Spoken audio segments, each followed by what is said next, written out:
All right. Welcome, welcome. Welcome to Esoteric Ohm.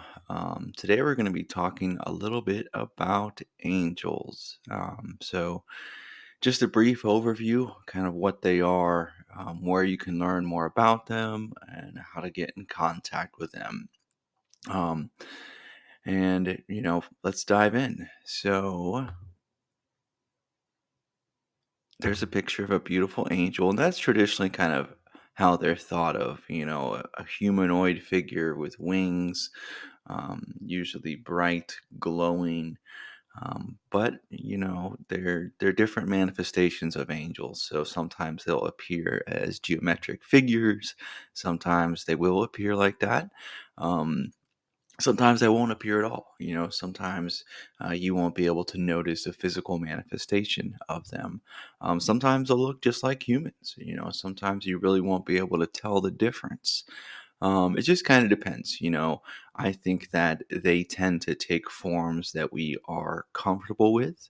I think that they have a good understanding of what our fears, what our ideas are. So they typically will to adjust their form as best as possible to make sure we're comfortable, to make sure we're not scared. But you will definitely.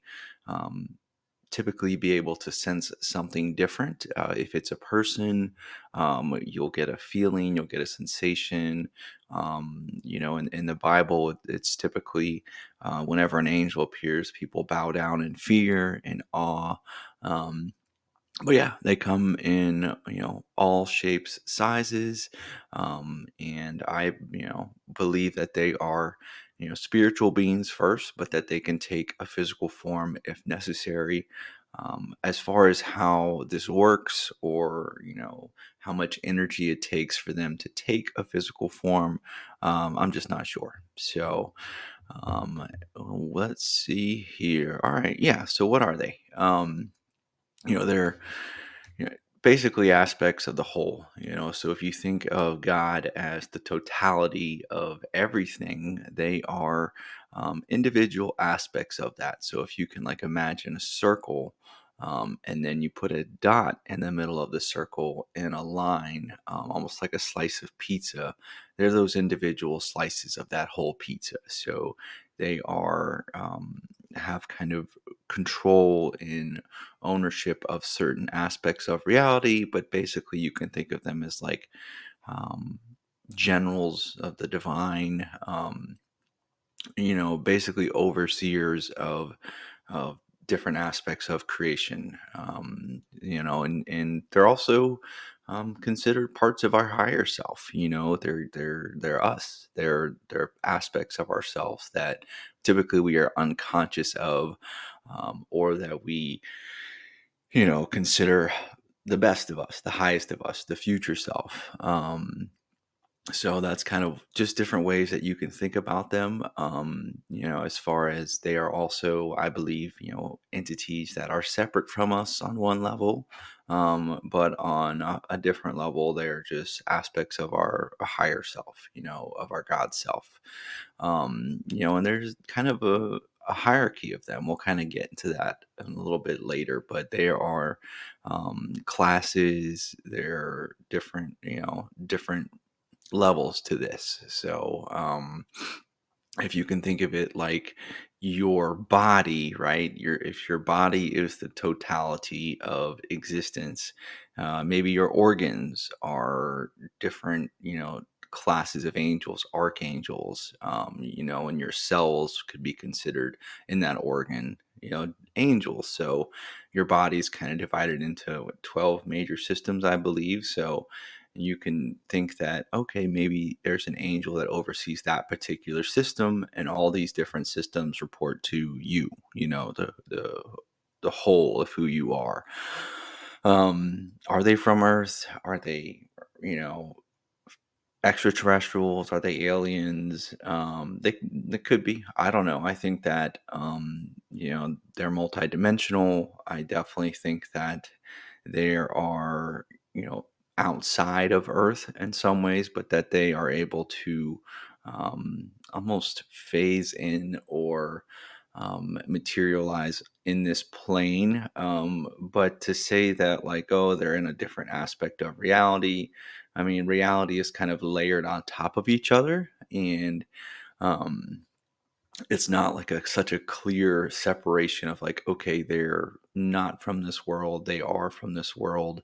Um, so it's just, it's just one of those things. It's a lot that we don't know. There's a lot that people are still experimenting with, trying to discover, and science really is just starting kind of to tiptoe into the quantum realm. As far as stuff that we don't know, our physics kind of breaks down. But are they humanoid? Most people think of them as humanoid, and whether that's our own psychology, basically manifesting itself in our ideas and what we think of. But who knows? There's a lot here that we don't know. So, um, and there are different types. So you'll find probably many, many, many more types than these. But in traditional ceremonial magical systems, there is what's considered the Holy Guardian Angel, the HGA. That is like your personal divine twin counterpart, that is like your personal god self, basically. And the goal of most ceremonial magicians is to attain knowledge and conversation of this, which basically means having a relationship, an ongoing relationship with this angel, this holy guardian angel. So that typically is the most personal one, the most direct one, the most important one for an individual to know about. And there are rituals. Some of them are complex, some of them are very complex, some of them are simple, but your holy guardian angel is kind of the closest relative of that realm to you. So almost like your intermediary between yourself and the whole of the universe. We have archangels, which typically oversee angels. They're more like concentrated intelligence. They have personality, almost like those organs that we talked about previously. Angels of omnipotence, which you will find in the sixth and seventh book of Moses, I believe. Um, and there's some conversation about whether those are human creations, whether these are creations of people, of magicians, of mystics, whatever you have. But they are another class. You also have the angels of the Shem Hem Forash. I probably butchered that. But basically, there is a couple verses in Exodus, and if you rearrange those verses, you get 4, 12, 22, or 42, or 72 names, basically names of God, different aspects of God. And all those, I really kind of focus on the 4 and the 72. Um, but the 72 is kind of, if you can think of, God divided into 72 parts. And each of those aspects has different abilities, different characteristics. You also have the Enochian angels. So those were popularized by John Dee, and he kind of brought forth this whole system of Enochian magic, and it goes back to the time of Enoch. So that's kind of a whole system and class in itself. Sometimes called the Blue Angels. You have the angelic choirs, so just another class, planetary, so they're planetary angels. And these are sometimes related to the days of the week. So, we have 7 days of the week. Typically, there's seven archangels, and each day is related to a planet, has a ruling planet, and that planet has angels that kind of oversee the day. So, um, almost like agents of God, if you can get that Matrix movie metaphor out of your head, like divine agents. You have personal angels, your guardian angels, almost like can be considered ancestral, also local. like angels of your house, angels of your town, angels of your city. Also, the four directions, Michael, Gabriel, Uriel, and Raphael. Those are angels associated with the directions, north, south, east, and west. So yeah, some different types that you can explore, but basically there's tons to dive into here. So don't be shy when doing your own research. This is kind of Catholic Christian hierarchy, which breaks it down into nine, seraphim, cherubim, the thrones. Then you have dominions, virtues, powers, and then principalities, archangels, and angels. So you notice that angels and archangels are kind of the lowest in that hierarchy, and primarily the ones that most people end up working with or experiencing because they're kind of like the next link. And if you or try to go all the way up to the seraphim, maybe they're overseeing so much that they don't have what you would consider a personality that you can recognize. And they would almost be so vast and so powerful that any sort of communication, any sort of interaction would be somewhat meaningless to us. But you can just see that there are different religions have categorized and classed them much differently. Judaism has 10 ranks, kind of associated with the Tree of Life in Kabbalah, which is a very popular system. Judaism kind of really dove into, a lot of what today we consider, angelic stuff. So there's a lot to discover there as well. Let's see here. Why do we care? It's kind of unfortunate that a lot of this new age stuff is kind of almost taken the I don't know, almost taken a lot of the seriousness of the subject or the importance of it, and a lot of people are just kind of like, oh, it brings forth a certain kind of attitude, like it's not real, it's pseudoscience, it's made up, it's mumbo jumbo. Um, but like I said, in every great religion, and just about every culture, there is some form of angelic story, mention of angels, reverence towards them. But really, it's just because of getting closer to divinity. So really, if you want to know who is the big kahuna, who God is, what divinity is, whatever you want to call it, the universe, supreme intelligence. Um, it's a higher aspect of that. So, and it's something that's worth considering, worth looking into, worth getting to know. If there are invisible powerful forces in our world that are guiding and shaping reality, it benefits us to learn about them, um, to discover them, to find out as much as we can. And if these forces, are aspects and agents of God, then it's an important link in, discovering who we are and what we're here to do.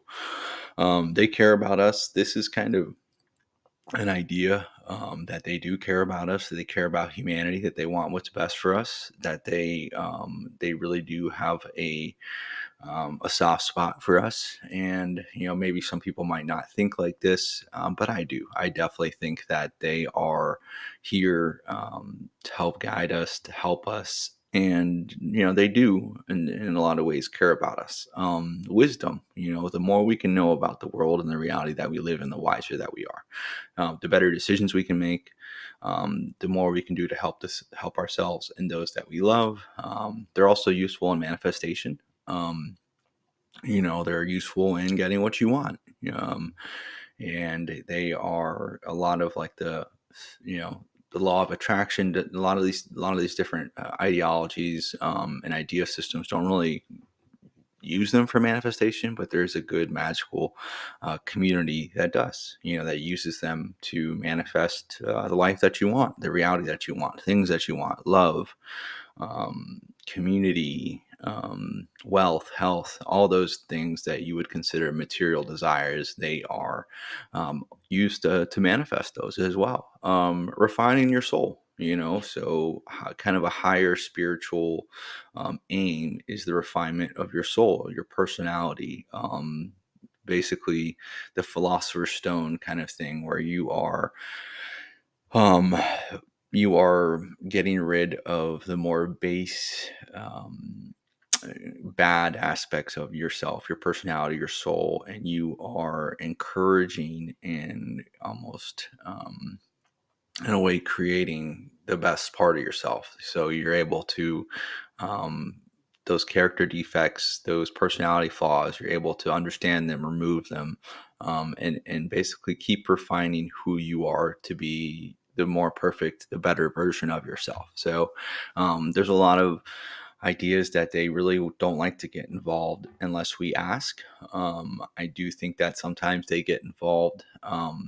When it's best for us as well as everybody else. Maybe if we don't ask, but also when we need them to. So, but yeah, it also it doesn't hurt to ask, to ask for help, because we do have free will in a lot of ways. So it tends to be that those intelligences and those entities that are more powerful and higher, if they are benevolent, if they are good, if they want us, what's best for us, they typically don't want to tread on our free will, even if it's just a concept that we believe in. So again, if there's something really powerful out there, and it's good to learn about. It's good to discover. I mean, angels, or the concept of angels, have been around for a long time. They're in a lot of different cultures and religions, like I spoke about, and it's the more we can learn about them, the better. And then, kind of, once you've experienced it, once you've had enough proof for yourself, then there's no doubt really that they exist, at all. Once you've had a really direct, like, evocation or just an experience, um, it will change. It will make your mind up. You will know, okay, this is something that I want to look into. This is real, and this is powerful. And I think as more people are kind of having those experiences, information about this stuff is going to become more important. Also, you want to have peaceful relationship. Like, there's some arguments that are angels all good, all peaceful. I don't know. There's some angels of wrath that can, like in the Bible, when certain cultures were destroyed, there's some angels that were carrying out the wrath of God, so if there's something powerful, again, it's good to have a peaceful coexistence with them. Now, I don't think we should be afraid. I do think that, um, being fearful of these beings is not useful, but a healthy amount of respect, and understanding goes a long way. So let's see here. Do they go against your religious beliefs or my religious beliefs? Again, they're do your own research, look into all the major religions that mention them, look into all the cultures that have references them, the myths, the stories. I do not think it is my belief. You don't have to change your beliefs, to accept them as real. What really I think is important is having your own personal direct experience of these things. I think that is the most important thing for you to learn from is, um, yeah, whether they exist or not is not really that big of a deal until you have a direct communication experience, um, with them. So I don't think they deserve to be worshiped, because you're kind of, um, you are, in a way, putting them as God. You're putting them in the place of the totality of the whole. But I do think that respecting them and learning more about them, is a way to, um, not put yourself in a position of a lower being who, is less than in some way. But I do think that it's helpful to, you know to have a healthy respect for them. So, and I think I spelled worshiping the wrong way, but either way, here we go. Let's go back one. All right, how to contact him. There's a lot of different ways. These are just some. So, there's ways that are not so ritualistic, that are not so formal. You're probably already in contact with them. But there are some more formal, traditional ritual ways you can chant. You can chant kind of divine names of God, their names. There's different formulas that can kind of put you in a higher vibration, put you in an altered state where it makes contact easier. You can sing to them, sing their names to them. Apparently they love singing, a lot of them do. So that's one way. And I am not the best singer, but um, if someone wants you to say their name a certain way, and you respect this person and want a relationship with this person, you try and say their name the right way. If you're cooking dinner for someone, and you ask what they're allergic to or what they like, and they tell you, it's good to try and not cook them something they don't like, or something that, even worse, something they're allergic to. So just like in today's world, people have certain identities that they want to go by. um if someone says call you Fred, you don't call him Timmy. um so, but at the same time, pronouncing their names, getting them right, there's a lot of emphasis on, oh, did I do it the right way, did I say the right thing? But typically it's the intent. If someone says your name in a weird accent, but you still usually recognize that it's your name. So don't worry too much about getting it right. Do your best. It's really about the intent. Sigils. So this is a big one that I use. Sigil is like a visual representation of their name. And you basically can just gaze at it, meditate on it, and it's like a direct link to them.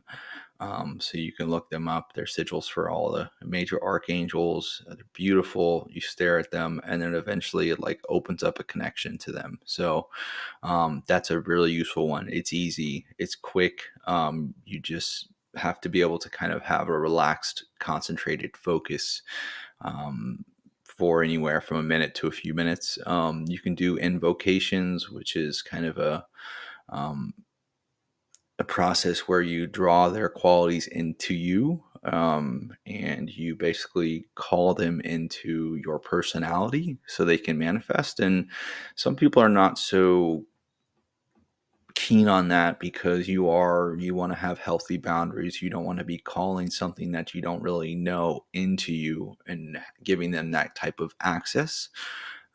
So some people use that form. They're okay with embodying the angel, having the angel inside of their mind, stuff like that. And some people prefer evocation, which is calling them into a space in your physical reality, in your home, in your room, and calling them to appear in front of you, before you, stuff like that. So that makes them feel a little bit better, like they're calling them outside of themselves as opposed to inside of themselves. But also it can be a little scary to evoke something and have it show up, especially if it's not in the form that you thought it would be. And I will have to tell my story about when we evoked Metatron at another point, but it can be really jarring. It's like you walk around the corner and you see a lion standing there. Again, there's certain divine names or certain formulas you can follow. Certain rituals you can set up, petition or tasking. So this is going to be petitioning them, asking for something, going through this ritual formula, asking for help. Commanding, I always think it's better to be respectful and maybe not to command them, but you want to be commanding. So you want to be firm. You want to be standing in your own divinity. You want to know who you are. Again, you're not asking something that's really like above you, out of your reach, outside of you. It's something that is in a lot of ways related to you, a part of you. So you just want to, you don't want to beg, you don't want to plead. You want to be firm in your request. um, Raziel is considered you know, the gateway angel. So very, very wise, keeper of wisdom. So a lot of rituals will go through Raziel first to gain access to the other angels or gain a better connection. It's almost like your friend that knows all the other friends really well. So you kind of talk to your friend to set up things, to pass messages along. So it's like the friend that's like the social glue, the hub. So these are just some ideas. There's a lot of different systems, a lot of different ways to do this. And I'm sure people have made up their own, experimented. There's a lot with like chaos magic that has come out recently that basically you kind of mix and match based upon what your personality is, what works for you. So, yeah, those are just some of the ways. And then sometimes it just happens. Sometimes you're not in a ritual setting, sometimes you don't have the intention for it to happen, and it just happens. And that's one of those kind of divine intervention moments. And I'm sure a lot of us have stories like that. All right. How to sense them.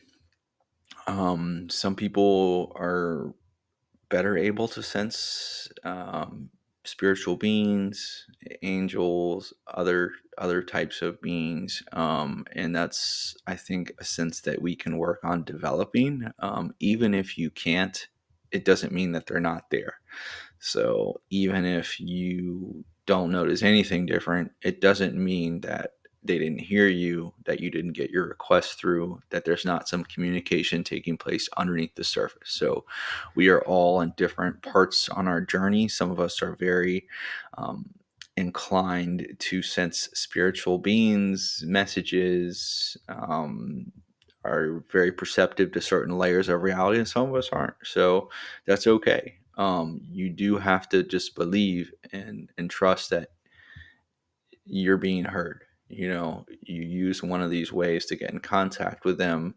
Um, Sometimes there's a very, very explicit communication conversation that starts happening, but you can train yourself. You can train yourself to get better at noticing synchronicities, signs, listening to your thoughts, understanding your emotions. You can do a lot of work to help increase your ability to sense them. Sometimes you'll experience a change in temperature, a change in light, just an overall feeling. You can hear music or singing sometimes. Sometimes it'll get ringing in your ear. Sometimes you'll notice that in your mind there is almost like another feed coming in, like another stream of communication that wasn't there before, that isn't necessarily your thoughts. um Emotions, they really do well with communicating through emotions. Also dreams, there's a lot of signs and stuff that will happen in your dreams, in that kind of sleepy space before you go to bed. You'll be driving along, you'll see certain numbers, you'll see certain words that kind of coincide with what you're thinking, and there's just so many ways that you can communicate, and everyone kind of has their strong suits and their weak suits, and you just kind of have to explore and discover for yourself. So let's see here. Okay, so there is a lot of literature, Christian, Jewish, esoteric, occultist. There's a lot of stuff you can dive into as far as learning more about the angels, learning more about the the ones that are named in the major religions, some of the lesser known. There's just so much out there. So here are just some authors and some groups that really have kind of distilled it into practical rituals for communication, for tasking, just some very, very easy, workable stuff for you to be able to get in contact with them on command. So, we have Gallery of Magic. They have a ton of stuff that really is just practical, workable, easy to do rituals. They have some great books on angels. Um, I guess it's Ben Woodcroft, not Brian Woodcroft. He's got a couple books out there too that are phenomenal. Damien Eccles has some stuff. Henry Archer, Corin Hargrove, but basically just look up on Amazon. You can find a ton of literature, of theory, of background. And then these are just some examples of really practical kind of stuff that you can implement right away. So that is my intro to angels, and I will be putting more stuff out there. This is just kind of a quick foundational overview. But if you enjoyed it, if you found something useful, please like and subscribe, and then keep an eye out for, for more stuff like this. Excuse any any spelling errors. This is, I'll get better. So, yeah. And if you've had any experiences or any particular angels that you have come in contact with, feel free to leave it in the comments. But until then, I will talk to you soon. Have a good day.